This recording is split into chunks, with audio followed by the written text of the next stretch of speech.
Selamat datang di channel Usia Novel 2 MP3. Sebelum lanjut, tolong luangkan waktu untuk subscribe, like, dan komen. 196. Di negara Changlan. Guan Zhengqing akhirnya bisa memulai perjalanannya untuk pulang, tetapi, wajahnya jelas menunjukkan ekspresi yang tidak berdaya dan ketidakpuasan. Kondisi dari negara Changlan membuat Guan Zhengqing tidak bahagia, tetapi, dia harus menerimanya. Tanah Changlan tidak mengizinkan Guan Zhengqing untuk terus menghubungi negara Taihua, dan negara Changlan akan berhenti bekerja sama dengan negara Qixia jika hal itu terjadi. Setelah berjuang dalam pemikiran, Guan Zhengqing harus memilih negara Changlan dibandingkan dengan negara Taihua. Tanah Changlan akan menyediakan 200 Master Yuanying dan 5 kapal terbang. Selain itu, ada cukup obat untuk 100.000 pasukan untuk digunakan selama 3 bulan, standar ini dihitung sesuai dengan standar tanah Changlan. Tetapi, jika itu menurut standar negara Qixia, obat ini dapat digunakan selama setengah tahun. Dan 200 master ini, dipimpin oleh Zhao Donghe, penguasa Yuan Ying tahap akhir, dan seorang Jenderal Zheng Xi, negara Changlan. Secara umum, meskipun jauh dari yang diharapkan, itu masih cukup mengesankan. Guan Zhengqing hanya bisa menanggungnya diam-diam. Su Jie, Yan Qing dan Zheng Yu akhirnya pergi ke barat bersama di bawah pengaturan Guan Zhengqing. Kelima kapal udara itu mengangkut lebih dari 200 orang dan sedikit sesak, tetapi kapal udara itu mewah, mencolok, dan tidak terlalu berguna. Perahu terbang ini lebih banyak digunakan sebagai simbol status, sehingga jumlahnya sangat sedikit. Untuk membuat 5 kapal terbang ini, negara Changlan harus meminjam kapal terbang milik Pangeran Changlan. Namun, tanda-tanda tentang sang pangeran, itu dihapus, dan yang tidak dapat dihilangkan akan ditutup. Perahu terbang ini sangat mewah, bisa disebut teknologi tinggi untuk dunia seni bela diri. Tetapi, di atas awan putih, kapal ini masih tampak sangat kecil. Di atas kapal terbang, Guan Zhengqing memandangi pegunungan berangin di musim gugur di bawah awan putih dan lautan di sebelah kiri. Dia merasakan luasnya langit dan bumi. Memikirkan perang ini, dia merasa semakin kecil secara pribadi. Mungkin masa Yuan Ying sudah sangat kuat, tetapi di seluruh dunia, apa itu? Guan Zhengqing tiba-tiba menghela nafas sambil menoleh untuk melihat awan putih di kejauhan. Di depan, Zhao Donghe, Jenderal Zheng Xi, dia sangat waspada. Untuk mencapai negara Qixia dan menghindari negara Jinyang, mereka terbang di sekitar pantai selatan kali ini. Dan, setelah melintasi Qiu Fengling, mereka akan memasuki tanah negara Danyang. Di sisi lain, pada saat ini, Zhang Hao sudah membawa semua orang ke Gunung Ranci. Gunung ini luas dan tidak berpenghuni, mudah untuk menggambar daerah yang aman untuk menguji artileri dan latihan militer. Dengan dorongan Zhang Hao, semua orang pemegang saham datang. Tidak hanya itu, lebih dari 20.000 tentara yang baru dibentuk, juga dikumpulkan. Dalam kata-kata Dugu Junji, latihan militer diadakan langsung di daerah Gunung Ranci. Ngomong-ngomong, semua orang akan melihat senjata baru keluarga Zhang bersama-sama. Lebih dari 20.000 orang bergegas menuju Gunung Ranci. Selama pawai, beberapa jenderal yang pintar sudah mulai melatih 1.000 tentara. Sebelum mereka mencapai Gunung Ranci, sudah ada beberapa tim dan mereka bisa keluar dari antrian yang rapi. Mereka sudah membuat awal yang baik, sebelum kompetisi dimulai, dan mereka menjadi lebih yakin untuk memenangkan pertandingan pertama. Story continues below. Di antara mereka, tim yang dipimpin oleh Dugu Junji adalah yang paling istimewa, semua orang meneriakkan slogan, yang hanya 1211, 1234. Dalam slogan ini, tentara sudah dapat mencoba untuk membentuk pertempuran defensif yang sederhana dan cepat. Lapisan sihir yang belum sempurna muncul di atas para prajurit. Pesona ini lemah, tetapi setidaknya itu bisa memblokir serangan busur dan anak panah biasa. Keunggulan Dugu Junji yang nyaris unik, dan menarik banyak perhatian. Untuk sementara waktu, slogan 1211 berbunyi di mana-mana. Karena pelatihan prajurit di sepanjang jalan, tim menghabiskan lebih dari 2 jam untuk mencapai posisi target. Di gundukan kecil di depan, Master Zhang termasuk Feng Ziling dan yang lainnya secara pribadi menjaganya, dan 5 artileri gelap ditempatkan dengan rapi. Setelah uji coba 5 hari yang lalu, artileri baru disesuaikan lagi. Huang Mingshan dan yang lainnya membangun 5 buah artileri baru tanpa henti. Perubahan terbesar dalam artileri baru adalah penambahan pegas dan slider di belakang laras. Pegasnya masih kasar, tetapi efeknya sudah sangat bagus. Retret tabung primer telah muncul. Selain itu, pangkalan pemasangan senapan telah diperbesar untuk meningkatkan stabilitas pangkalan senjata. Sebuah tiang juga telah ditambahkan, yang dapat dimasukkan ke dalam tanah untuk menstabilkan pistol. Ada juga selongsong di akar laras, yang mencegah ledakan. Sisanya tidak banyak berubah, perangkat eksitasi masih mengadopsi struktur lengan panah, dan teknologi pegas tidak cukup matang. 5 buah artileri terlihat aneh. Tidak ada kekejaman dari boks busur silang, tidak ada kekuatan dominan dari senjata perang, dan bahkan tidak ada napas formasi yang kuat, tetapi, ada napas pembunuh yang tak terlukiskan. Di belakang setiap artileri ada 3 tentara berpakaian kasual dengan sebuah kotak di bawah kaki mereka. Zhou Jue juga bingung, apakah ini bahan peledak? Ini dinamit. Zhang Hao tersenyum senang, tapi kami mengubah metode penerapan dinamit. Hari ini, tidak hanya tampilan teknologi baru Zhang Jia, tetapi juga membiarkan semua orang terbiasa dengan senjata baru ini. Apakah kamu siap? Apa yang kamu persiapkan? Semua orang bingung. Para prajurit di bawah komando Dugu Junji tersenyum, dan memimpin semua orang ke daerah aman di belakang artileri. Kemudian Dugu Junji pergi ke artileri dan bersiap untuk mengarahkan pengemboman. Feng Ziling juga pergi dengan sedikit enggan. Sebelumnya, dia hanya menembakkan 12 cangkang peledak, pada uji coba 5 hari yang lalu, dan hal ini juga membuat Feng Ziling ketagihan. Di hari ini, 50 peluru telah disiapkan. Dugu Junji mengambil pesanan dan mengangkat dadanya tinggi. Persiapkan, targetkan bukit 10 km jauhnya. Semua orang melihatnya, dan di bukit yang jauh, bendera sudah terisi. Dengan komprehensionis yang memiliki mata yang tajam, dan tidak ada kesulitan dalam membedakan objek seukuran manusia dari jarak 10 km jauhnya. Tidak hanya bendera diisi di sana, tetapi banyak tiang kayu dan batu didirikan. Terlebih lagi, ada beberapa pilar besi tebal, plat besi. Para prajurit dengan mahir menyesuaikan ketinggian artileri.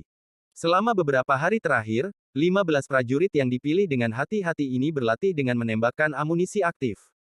Para prajurit ini juga merupakan penjaga inti dari keluarga Zhang, mereka menyaksikan kekuatan artileri 5 hari yang lalu. Story continues below. Mereka tenang dan terampil, dan segera penembak mengangkat tinjunya, menunjukkan bahwa penyesuaian sudah selesai. Reload, Dugu Junji memerintahkan lagi. Bahkan, itu harus dimuat dulu dan kemudian disesuaikan. Tapi hari ini adalah untuk menunjukkan senjata baru ini, tidak bisa dihindari untuk bertindak bukan hanya berolahraga. Penembak cepat-cepat melepaskan meriam, dan 2 prajurit lainnya, satu membuka kotak, mengeluarkan bulu, dan yang lain mengeluarkan meriam, kedua bekerja sama, dengan cepat memasang bulu itu, dan kemudian memasukkannya ke dalam meriam dengan terampil.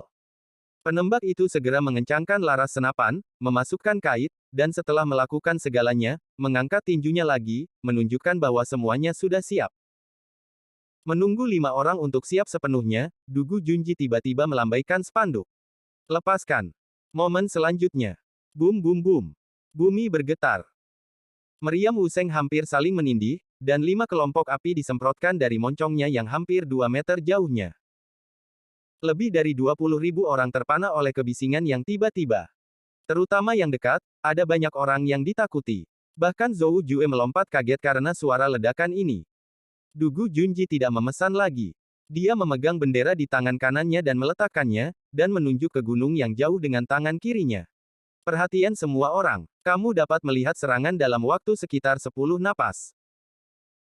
Lebih dari 20 detik kemudian, sebuah ledakan meledak di bukit di kejauhan, bebatuan yang tak terhitung jumlahnya terbang hingga ratusan meter ke udara, dan asapnya membumbung. Batu-batu di permukaan gunung jatuh satu demi satu, dan seluruh lereng runtuh. Awalnya Gunung Ranci adalah bukit yang gundul, permukaan gunung ini telah rusak selama bertahun-tahun dan sangat longgar. Tapi ini juga membuat kekuatan ledakan lebih mendominasi.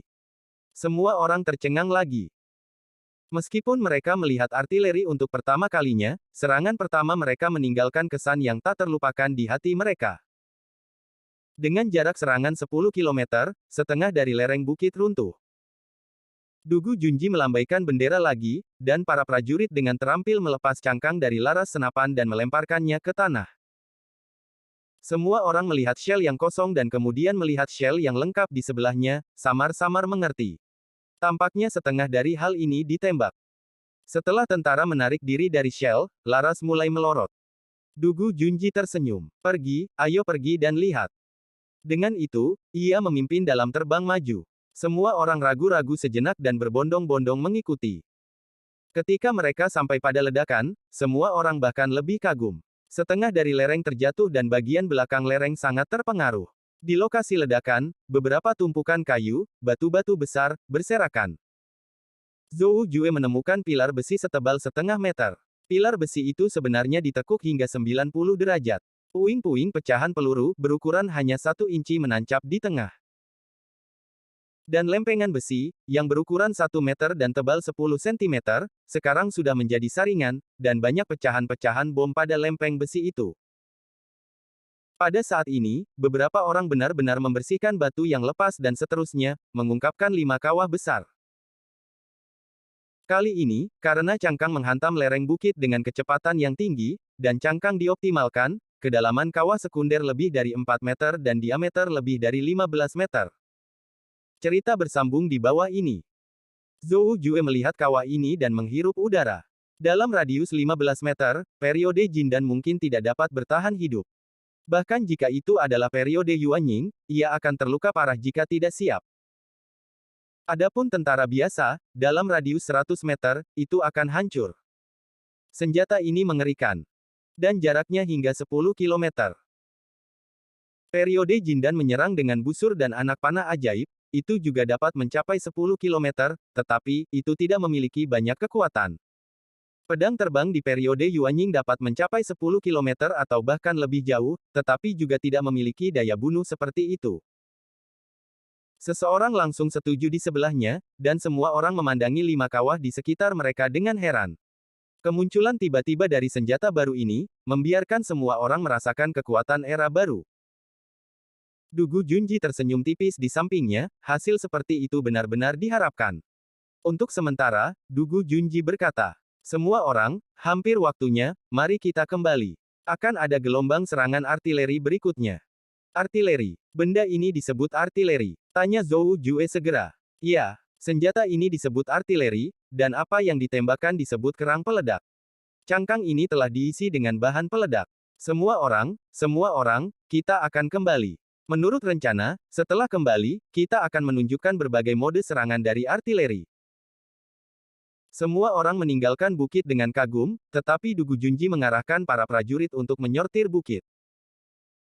Temukan kembali batu yang dapat digunakan, pasak, pilar besi, dan hal lain sebagai target. Kali ini, tidak hanya bagian depan gunung, tetapi juga bagian belakang gunung dilengkapi dengan tumpukan batu dan kayu untuk target tembakan. Target ini juga diatur di belakang gunung. Zhou Jue bertanya-tanya. Kamu akan tahu nanti. Dugu Junji sedikit percaya diri. Kerumunan kembali dan berkumpul kembali di belakang artileri, kali ini dengan sangat sadar. Dugu Junji mengambil bendera lagi dan berteriak. Perhatian, isi kerang peledak, lalu diarahkan dan tembak.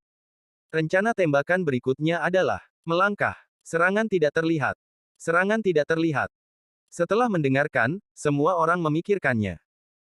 Tapi Zhang Hao memiliki senyum tipis, agak bangga. Menyerang di luar pandangan bukan hanya kalimat sederhana, tetapi juga mewakili era baru perang. Perang masa lalu adalah semua perang yang terlihat, artinya, hanya setelah melihat target mereka akan menyerang.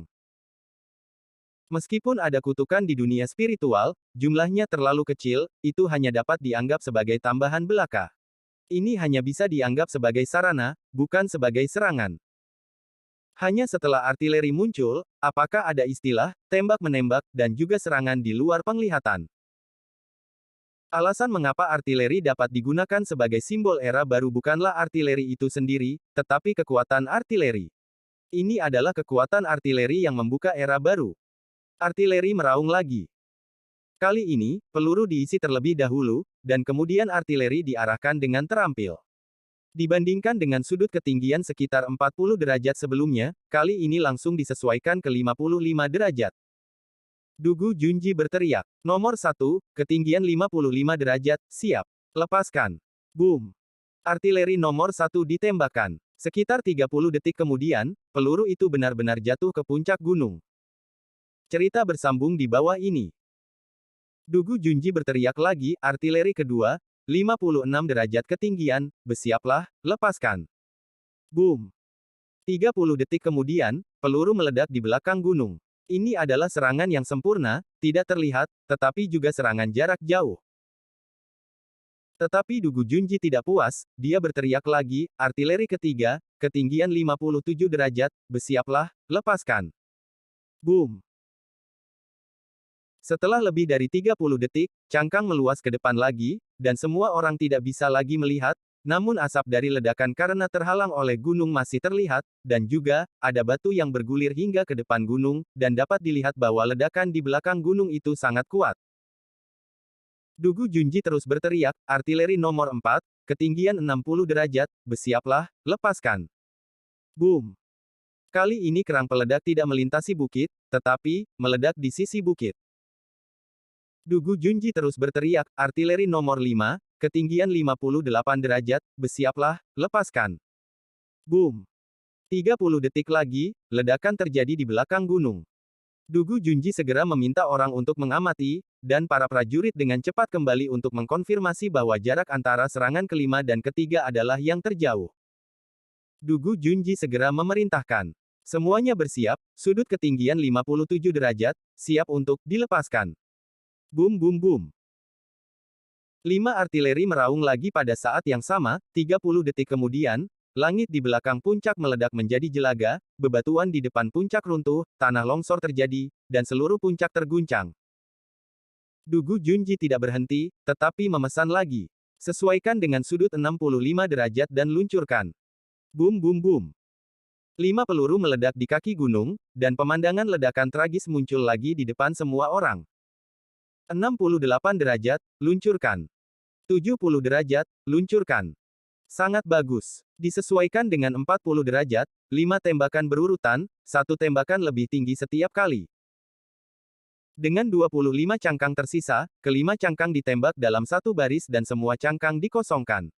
Tapi adegan yang menyebabkan semua orang ngeri. Serangan artileri 5 gelombang seperti gelombang laut, memanjang lapis demi lapis, tanahnya seperti tahu, yang terangkat lapis demi lapis, dan batu-batu yang bergulung dan tanah membentuk gelombang dan menutupi bukit.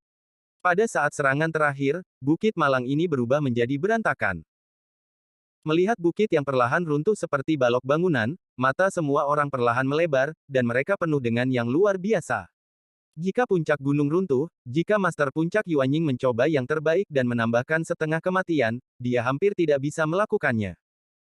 Tentu saja, Yuanying tidak akan pergi ke Daoshan dengan begitu bodoh. Tapi ini cukup untuk menggambarkan kekuatan artileri. Mengisi cangkang dan menyesuaikan sudut, beberapa periode pemurnian gas dapat mendominasi perang.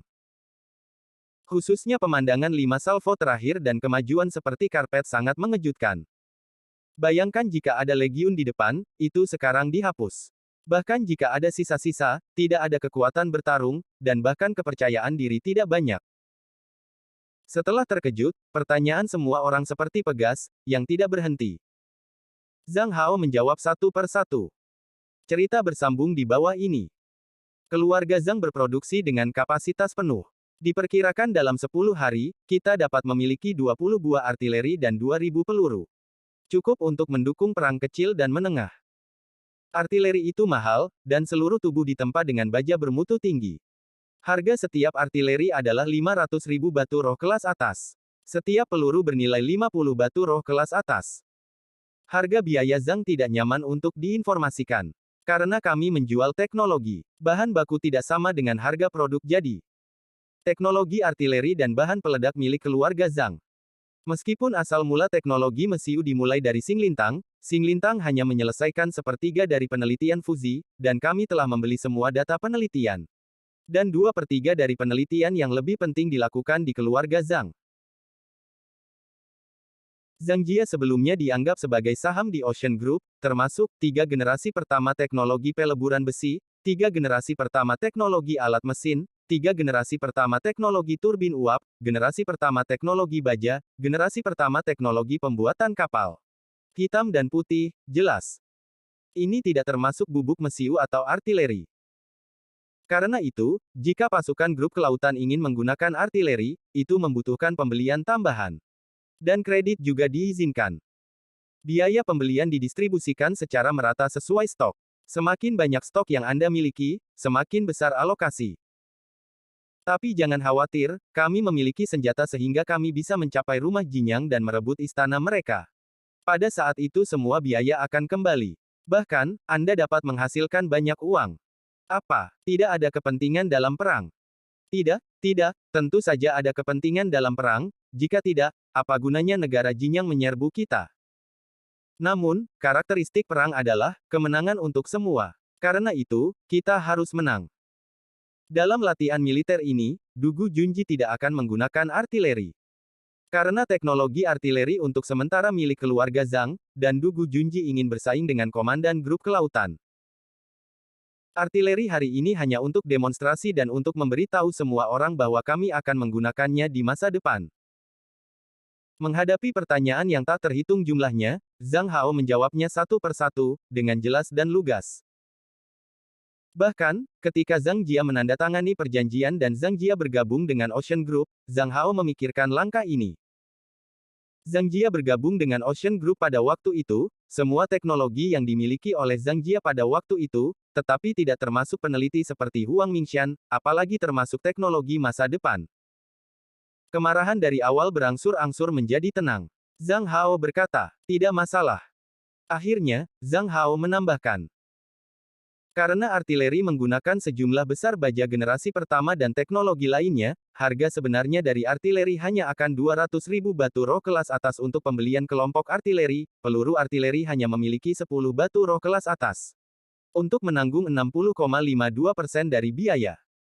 Untuk semua orang, ini sangat hemat biaya. Dengan harga murah, Anda bisa mendapatkan dukungan senjata yang kuat.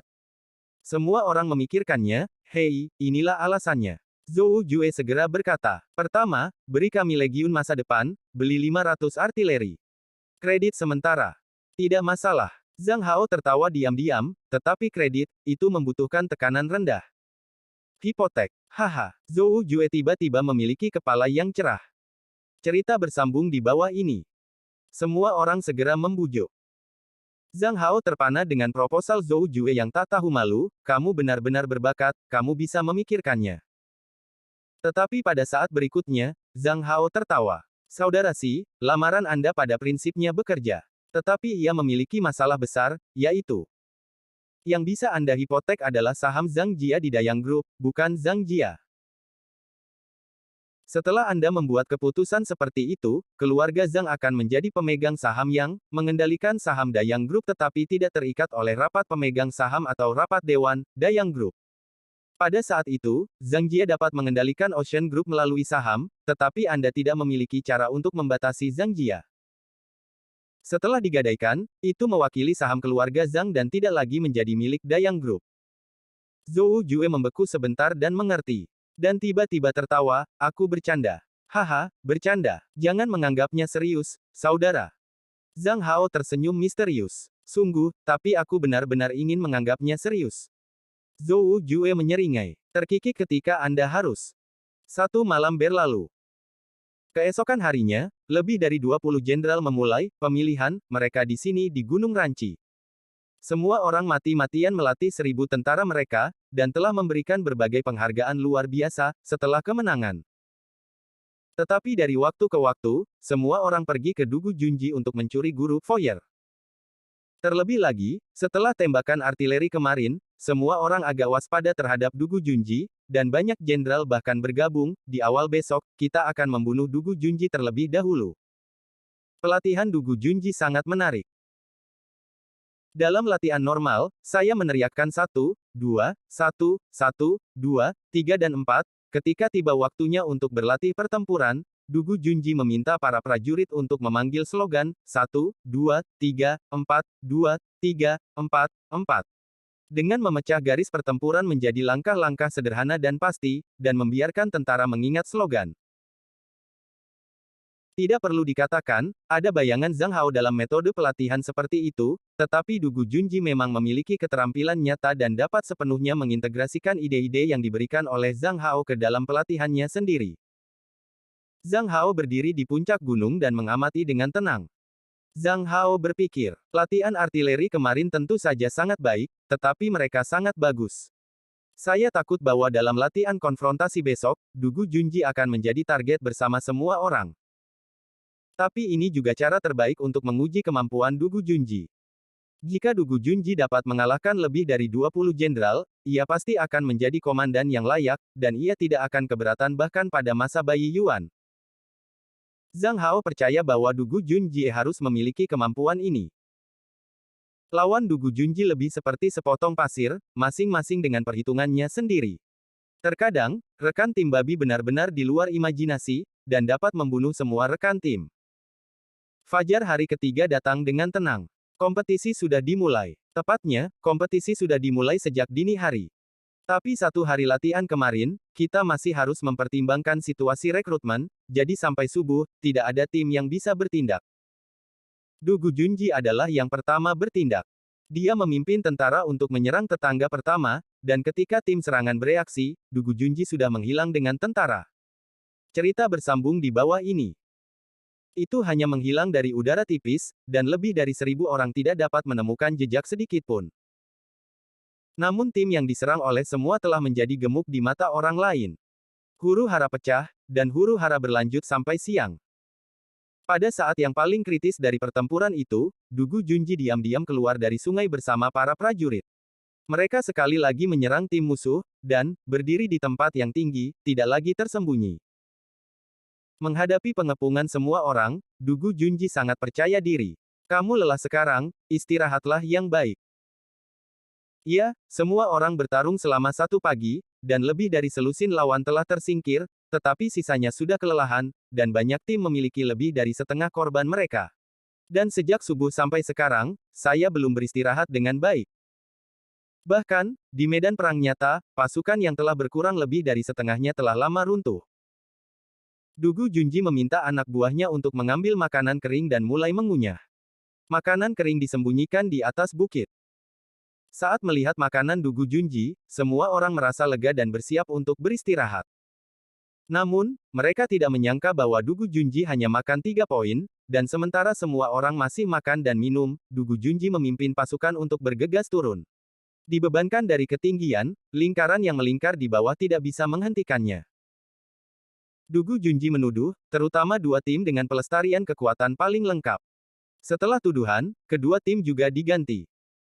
Setelah itu, Dugu Junji memimpin tim pergi, suara tawa bergema di pegunungan. Mengejar, kemarahan semua orang bisa dibayangkan. Awalnya ingin lebih dari 20 orang bersatu untuk menyerang Dugu Junji, tetapi tidak ingin dimainkan oleh Dugu Junji dari awal hingga akhir. Pengejaran yang marah adalah yang paling berbahaya. Pada awalnya, kedua tim bergegas ke lingkaran Dugu Junji di sekitarnya. Setelah tim yang terakhir menyusul, hanya ada kurang dari sepertiga dari dua tim yang tersisa.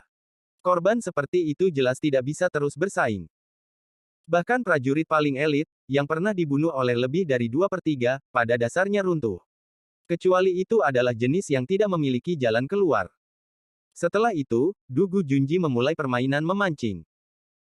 Semua orang sudah sangat lelah, dan hanya ingin beristirahat dan makan, tetapi hanya setengah. Setengah istirahat, setengah makan, itu yang paling lelah. Setelah lebih dari 2 jam mengejar, Dugu Junji akhirnya menduduki ketinggian yang tinggi lagi, dan ketika lawannya terengah-engah, Dugu Junji tiba-tiba berteriak. Serang! Kali ini, para prajurit di sisi Dugu Junji membentuk front pertempuran dan melancarkan serangan frontal terhadap 6 tentara yang tersisa. Pertempuran berakhir dengan satu sisi. Sebagian besar prajurit adalah orang-orang nyata. Kesepian Junji tidak diragukan lagi telah menjadi komandan 20.000 milisi. Meskipun budidaya Dugu Junji saat ini hanya pada akhir periode Jindan, meskipun ada Master Infanteri Yuan dalam tim, tidak ada keberatan. Dugu Junji, yang telah memperoleh posisi komandan, segera mulai mengatur petugas yang berbeda sesuai dengan kinerja semua orang sebelumnya. Dan lebih dari 20.000 orang memulai pelatihan gila, dan dari waktu ke waktu serangan artileri, biarkan semua orang terbiasa dan belajar bekerja sama. Adegan peluncuran dan ledakan artileri sedikit menakutkan dan mengejutkan, tetapi berpikir bahwa ini milik Anda sendiri, hati semua orang mulai terbakar. Cerita bersambung di bawah ini. Tetapi pada hari ketiga pelatihan, berita buruk datang. Kabupaten Jianwu benar-benar diduduki, dan pasukan Jinyang sekarang diarahkan ke Kabupaten Xinjiang dan Balai Xinglin di Kabupaten Xinjiang. Selain Istana Kekaisaran, Qixia Country juga memiliki dua pilar, Xinglin Hall dan Jiuyangzong. Begitu Xinglintang jatuh, konsekuensinya akan menjadi bencana.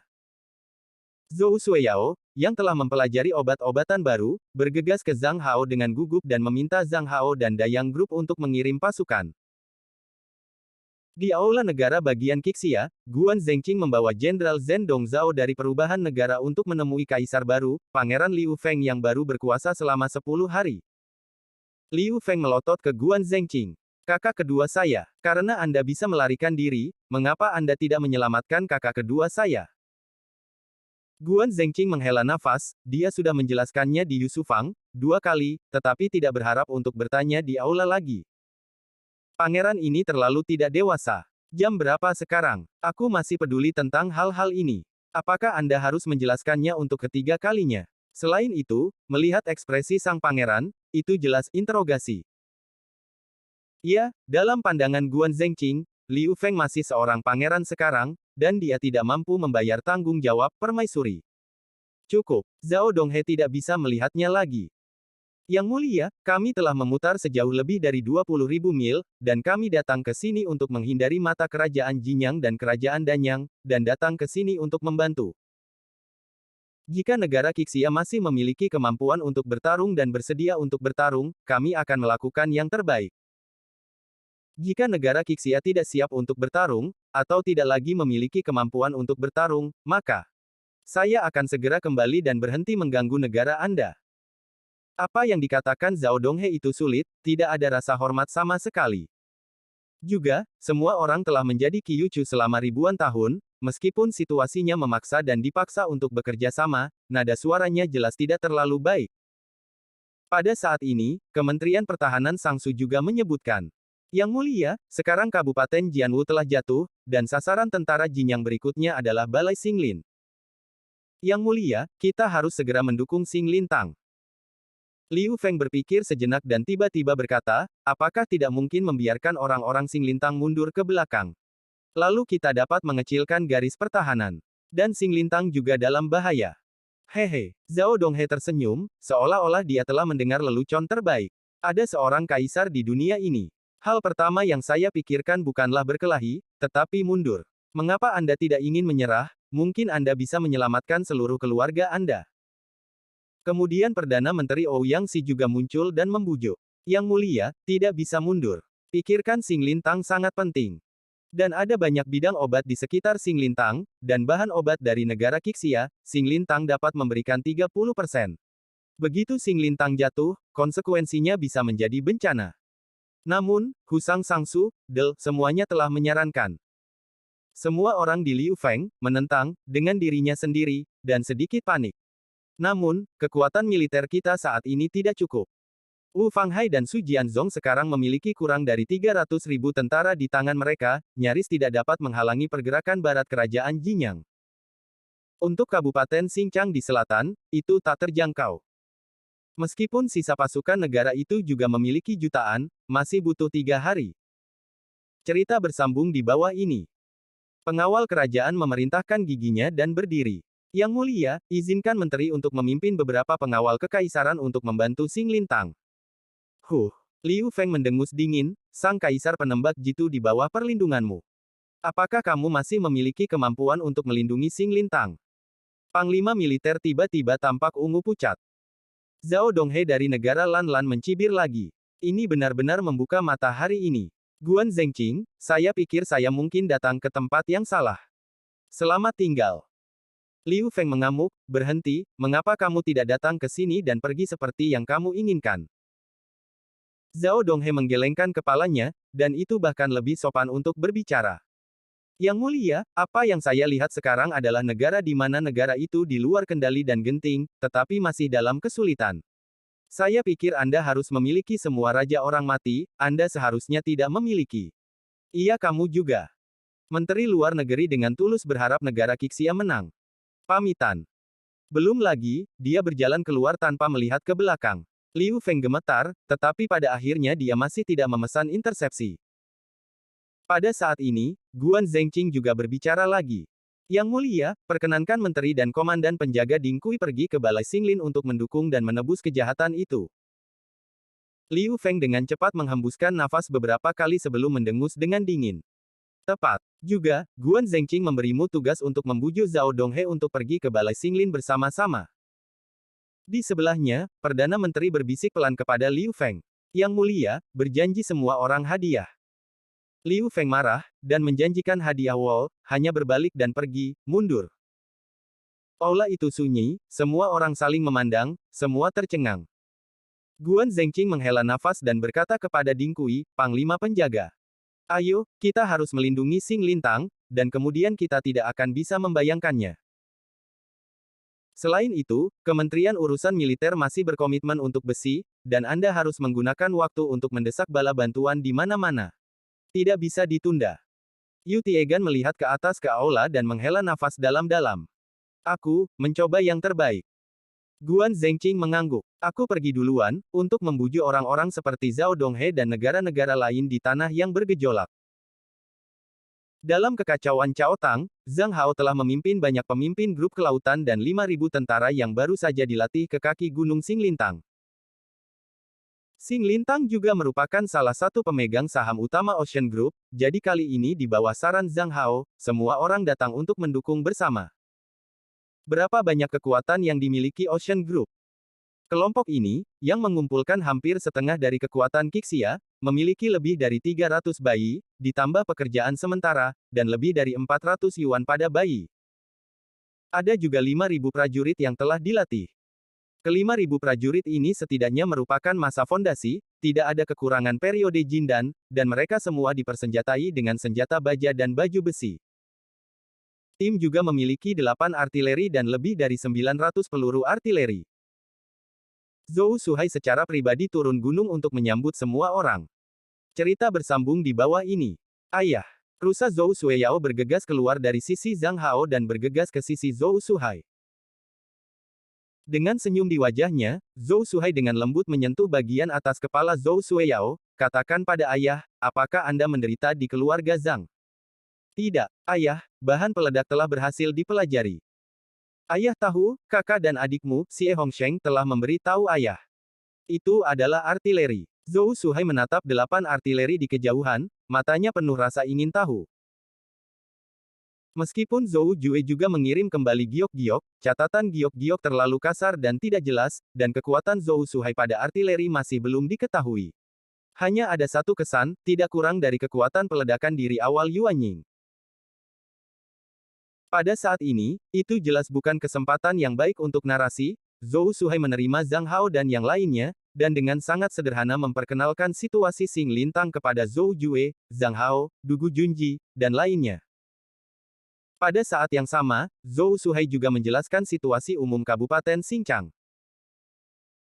Gu Xingdong, penjaga Kabupaten Xinjiang, telah memimpin pasukan Kabupaten Xinjiang dan beberapa penguasa sipil ke utara, dan telah beberapa kali menghadapi pasukan kerajaan Jinyang untuk sementara waktu.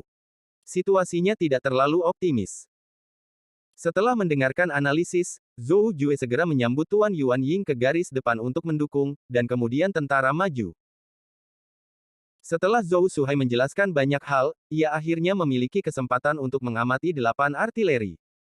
Bentuk artileri unik, bagian artileri ditempa dengan baja, dan pangkalan serta bagian lainnya terbuat dari besi hitam biasa. Tetapi Zhou Suhai segera menemukan masalah, barel dari 3 senjata secara signifikan lebih panjang dari 5 senjata lainnya. Menurut standar pengukuran baru Zhang, dapat tumbuh sekitar 70 hingga 80 cm, panjangnya hampir 2,5 meter. Semakin panjang laras, semakin jauh jarak serangan shell. Feng Ziling muncul dari samping, menyamar sebagai seorang ahli. Meningkat menjadi 15 km.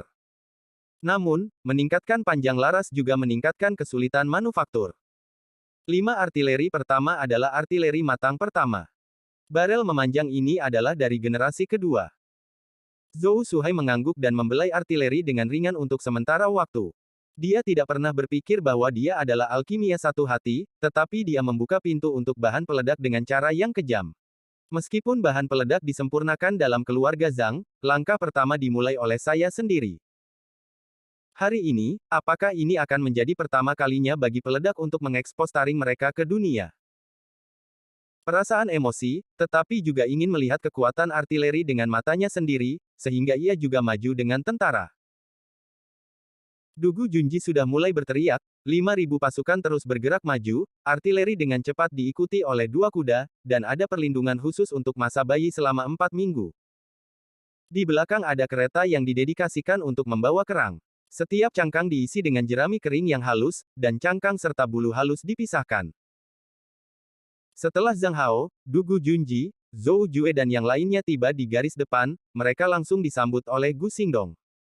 Tapi ketika dia berdiri di kepala kota, Zhang Hao memandang pasukan Jinyang yang perkasa dan marginal di depannya, hanya untuk merasakan detak jantungnya agak stagnan. Cerita bersambung di bawah ini. Pada saat ini Zhang Hao benar-benar merasa, apa yang disebut situasinya tidak optimis. Meskipun Zhang Hao telah melihat perang di kota Jingshan di kerajaan Jinyang sebelumnya, Zhang Hao menonton sebagai orang luar pada waktu itu. Pada saat ini, Zhang Hao adalah pemain. Perubahan identitas ini membuat Zhang Hao merasa mati lemas. Skuadron hitam membentang ke ujung penglihatan, seperti lautan luas. Dugu Junji sangat tenang, hampir dingin. Pertama kali dia datang ke tembok kota, dia memerintahkan. Artileri sudah siap, mencari kamp pelatih. Keluarga Zhang ada di depan. Su Jie memandang keluarga Zhang di depan dan sedikit rumit. Seharusnya keluarga yang sangat kecil ini telah menyangga setengah dari langit di negara Qixia, dan sekarang sangat legendaris. Sudah 2 hari sejak negara Qixia, Su Jie, Yan Qing, dan Zheng Yu juga bertanya seperti apa keluarga-keluarga Zhang. Tapi semakin banyak bertanya, semakin luar biasa terlalu dibesar-besarkan. Ketika dia datang ke gerbang, Su Jie mengatakan kepada penjaga di pintu bahwa dia ingin mengunjungi pemilik keluarga Zhang. Pengawal itu lebih sopan, pemilik keluarga Zhang kami saat ini adalah Tuan Zhang, dan tuannya sudah pergi ke Balai Xinglin. Pemilik itu bukan senior Zhang Sengde Zhang. Su Jie sedikit terkejut. Pemilik rumah sekarang mundur sebagian besar waktu, dan jarang bertanya tentang masalah keluarga. Su Jie memikirkannya dan mengatakan yang sebenarnya. Kami datang dari bagian paling timur dari benua, dan kami mengirim tubuh guru kembali ke keluarga Zhang sesuai dengan kehendak guru. Menurut tuanku, nama bibiku adalah Li Yunxiang, nyonya rumah keluarga Zhang. Jadi, bisakah Anda memberitahu senior Zhang Sengde? Pengawal itu terpana dan meminta Su Jie dan yang lainnya untuk menunggu sebentar dan panik berlari masuk untuk melapor. Tetapi untuk sesaat, Zhang Sengde bergegas, saya Zhang Sengde, ketiganya adalah murid Li Su. Temui senior, aku. Namaku Su Jie. Keduanya adalah temanku, Yan Qing dan Zheng Yu. Yan Qing dan Zheng Yu melangkah maju untuk bertemu, Zhang Sengde mengundang 3 orang ke lobi, Su Jie mengeluarkan kotak ulang tahun Li Su, senior, saya berasal dari negara paling timur dari tanah-tanah subur, negara Biang, setelah magang kemudian, dia mengikuti perjalanan guru ke Pulau Kunlun di pusat. 6 bulan kemudian, luka lama guru terulang di Pulau Kunlun dan meninggal tanpa perawatan. Karena jarak yang jauh, guru harus menyalakan, dan hanya membawa kotak ulang tahun. Su Jie dengan hormat meletakkan kotak ulang tahun di atas meja dengan hormat. Zhang Sengde melihat nama, Li Su, di atas, dan dia dipenuhi dengan emosi untuk sementara waktu. Saya belum melihatnya selama hampir 2 dekade, tetapi ini bentuk pertemuan lagi. Sedikit rasa asam muncul di hati Zhang Sengde. Tiba-tiba Zhang Sengde mendongak, kamu bilang, apakah tuanmu luka lama? Iya. Tapi kapan kamu terluka? Menurut tuanku, dia terluka lebih dari 20 tahun yang lalu. Setelah mempercayakan bibinya kepada para pendahulunya, sang master berkelana ke seluruh dunia dan mencari perawatan. Tetapi pada akhirnya, aku tidak bisa menemukannya. Guru berkata bahwa dia sudah setengah mati 20 tahun yang lalu, berjuang untuk hidup selama 20 tahun, dan telah menghasilkan uang. Zhang Shengde mengangkat kepalanya perlahan, dan suasana hatinya sangat rumit. Ternyata Li Su tiba-tiba meninggalkan saudara perempuannya dan pergi 20 tahun yang lalu, bukan karena dia kejam. Sebaliknya, dia harus pergi, tidak ingin saudaranya menyaksikan kematiannya. Cerita bersambung di bawah ini. Senior, ini surat yang ditinggalkan oleh Tuan. Su Jie mengeluarkan dua surat, satu surat bertuliskan, Qin Shengde, dan satu surat, Suster Li Yunxiang. Zhang Shengde membuka surat itu untuk dirinya sendiri dan langsung mengerti segalanya. Li Su dan Li Yunxiang adalah orang-orang di negara Saus, tepatnya, mereka adalah tuan dan putra panglima perang kecil. Pada saat krisis, hanya Li Su dan Li Yunxiang yang lolos. Pada saat itu, Li Su menderita luka dalam yang serius dan jin dan mulai mati. Kemudian, selama tur awan, ia secara tidak sengaja masuk ke sebuah rumah gua kuno dan menerobos ke masa bayi Yuan, yang memungkinkannya untuk melanjutkan hidupnya selama 20 tahun, tetapi setelah 20 tahun, ia masih mati tanpa perawatan. Mengambil napas dalam-dalam, Zhang Shengde membuat pengaturan untuk Su Jie untuk tinggal, dia memegang kotak ulang tahun, dan datang ke halaman belakang, dan tangisan air mata datang dari hati. Apa yang terjadi di belakang tidak mempengaruhi Zhang Hao untuk saat ini. Pada saat ini, Zhang Hao berdiri di dahi dengan antusias, mencari komandan pasukan Jinyang. Tiba-tiba, Dugu Junji menunjuk ke sebuah bukit di tengah legiun Jinyang di kejauhan.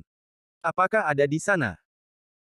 Zhou Jue mengeluarkan cermin dan melemparkannya ke langit, cermin tiba-tiba memadamkan cahaya dan bayangan di kejauhan, dan gambar di bukit di kejauhan muncul di depan semua orang. Gambarnya sedikit buram, tetapi jauh lebih kuat dari apa yang dilihat oleh mata telanjang. Anda dapat melihat gambar di balik formasi dan hutan lebih dari 10 km jauhnya, itu benar-benar kamp pemimpin tampan. Zhang Hao tampak penasaran, saya masih memikirkan kapan harus mendapatkan teleskop untuk dimainkan, tetapi semua orang sudah memainkan trik. Meskipun tidak cukup jelas, itu juga menarik. Zhou Jue tersenyum bangga pada Zhang Hao. Cermin bulan air, seperti permukaan air dan bayangan bulan, dapat membawa gambar di kejauhan lebih dekat. Ini adalah harta yang aneh. Harta yang berbeda adalah cabang khusus dari senjata ajaib. Senjata ajaib dari makna yang biasa terkait langsung dengan pertempuran, dan mereka yang tidak memiliki bantuan dalam pertempuran tetapi memiliki karakteristik yang luar biasa disebut harta yang berbeda. Zhang Hao memutar matanya. Saya tidak banyak bertanya, Anda tidak perlu menjelaskan. Zhou Jue. Dugu Junji sudah bersemangat untuk membiarkan artileri membidik. Meriam 1 hingga 5 pada sudut 44 derajat, senjata 6-8 pada sudut 42 derajat. Siap, setelah membidik, salvo. Salvo, tidakkah kamu menyesuaikan setelah ujian? Di sebelah Feng Ziling, dia sedikit penasaran. Dugu Junji menggelengkan kepalanya, kami hanya memiliki satu kesempatan. Begitu gol tidak dapat dicapai untuk pertama kalinya, musuh pasti akan bergeser. Sekarang, hanya satu taruhan. Setelah menyelesaikan pembicaraan, Dugu Junji sendiri memeriksa penyesuaian ketinggian artileri sendiri, dan juga menanyakan pendapat penembak. Penembak membuat penyesuaian kecil berdasarkan pengalaman, dan bahkan mengambil buku itu dan menghitungnya di tempat. Penembak ini adalah personel inti dari keluarga Zhang, yang menguasai pengetahuan matematika dasar. Senjata nomor 1 sampai nomor 5 memiliki panjang laras 1,8 meter, sedangkan senapan nomor 6 sampai nomor 8 memiliki panjang laras 2,5 meter, sehingga perhitungan dan penyesuaian yang berbeda harus dilakukan dalam jangkauan dan sudut. Para prajurit itu serius, tetapi sebenarnya menginfeksi orang-orang di sekitar mereka. Gu Xingdong, penjaga Kabupaten Xinjiang, tampak penasaran. Kami berada 20 mil dari kamp komandan. Bahkan pedang terbang dari periode Bayi Yuan tidak dapat dengan serius menyakiti periode pemurnian gas. Artileri apa yang dapat Anda lakukan? Dugu Junjie tertawa keras. Tunggu saja. Pada saat ini, para penembak mengangkat tinju mereka satu demi satu, menunjukkan bahwa mereka sudah siap. Dugu Junji mengambil bendera dan melambai dengan keras. Lepaskan. Pada saat berikutnya, Gu Xingdong, penjaga Kabupaten Xinjiang, merasa telinganya berdengung. Dunia tampak berputar, dan ada banyak asap menyengat di depannya, lalu artileri macam apa yang bahkan memuntahkan lebih dari 1 meter api. 8 artileri terdengar di dinding pada saat bersamaan, efeknya luar biasa. Bahkan Tuan Zhou Suhai sangat ketakutan sampai betisnya gemetaran. Tapi Zhou Jue, Zhang Hao, Zhang Xinhan, Bai Ye dan yang lainnya tampak tenang di kejauhan, dan mereka ingin melihat bagaimana ledakan itu meledak di kejauhan. Dugu Junji tidak punya niat untuk memperhatikan jarak, dia berteriak, dan mengarahkan para prajurit untuk terus mengisi peluru. Para prajurit menarik kerang mereka dengan mudah, dan memuat kerang baru. Mata Dugu Junji menyipit, memadatkan seluruh tubuh ke matanya, dan dia samar-samar bisa melihat lintasan cangkang. Menurut lintasan serangan pertama, ia memerintahkan laras senapan dinaikkan sedikit dan ditembakkan lagi. Lalu pertahankan sudut ini, voli gila 3 kali. Ketika tentara mulai mengisi peluru untuk kelima kalinya, gelombang pertama peluru akhirnya jatuh. Namun, dikatakan bahwa komandan kerajaan Jinyang, yang merupakan Jenderal Qiang Jenderal Sima Zhen, tersenyum percaya diri, merencanakan rencana militer berikutnya. Dalam 2 hari terakhir, Sima Zhen melakukan 7 serangan tentatif. Pada kenyataannya, Sima Zhen menggunakan ofensif alih-alih pertahanan, karena tentara kerajaan Jinyang juga perlu beristirahat. Tetapi negara Qixia jelas tidak memanfaatkan kesempatan ini, tetapi menyusut untuk mempertahankan. Hari ini, setelah 2 hari istirahat, tentara telah pulih sepenuhnya. Semua jenis persediaan logistik juga terus bertambah. Tentara benar-benar baru. Melihat para jenderal, Sima Zhen dengan bangga menunjuk ke tembok kota yang agak suram 20 mil di depannya dan berkata, kami menyerang di tengah malam hari ini, dan kami akan merayakannya di Aula Xinglin besok pagi. Saya mendengar bahwa Qianjin milik Zhou Suhai tidak hanya cantik, tetapi juga memiliki keterampilan medis tangan pertama yang baik. Pada saat itu, semua orang akan santai dan mungkin mereka bisa menjadi seorang putri. Zhao Yue, di sebelahnya, adalah yang paling bersemangat. Ini adalah pemanah yang menembak kaisar kerajaan Qixia lebih dari 10 hari yang lalu. Dia sangat bersemangat dan berteriak. Tuan, saya mendengar bahwa pangeran telah menawarkan hadiah kepada putri kerajaan Qixia. Apakah itu juga putri mahkota? Sima Zhen tertawa. Haha, dia telah terdegradasi. Ketika kamu telah merebut negara Qixia, apakah kamu akan dapat menghadiahinya sebagai selir? Nah, jangan membuat masalah. Hei, bagaimana pihak lain meledak? Bersambung. Nantikan kelanjutannya di channel YouTube Wuxia Novel 2 MP3.